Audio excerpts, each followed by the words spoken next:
Here I have Jaecoo 5, and on this example let me show you how to use passenger voice recognition on Jaecoo cars. So at the very beginning, let's start by using the home screen. Here you need to find and select the settings button right here. Then you've got access to all settings. Let's choose here the voice tab, and under voice tab you've got here sound source localization. This feature manages how the car's microphones handle who is speaking. You can deactivate, so the system listens globally without tracking the location. You can use the driver mode right here, so the car focuses only on the driver's seat and ignores voice commands from the passenger, or you can use the auto. I recommend this one.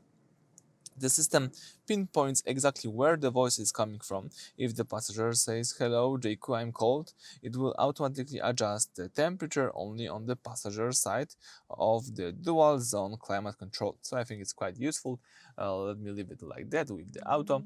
And that's it. Thank you for watching. Please subscribe to our channel and leave thumbs up.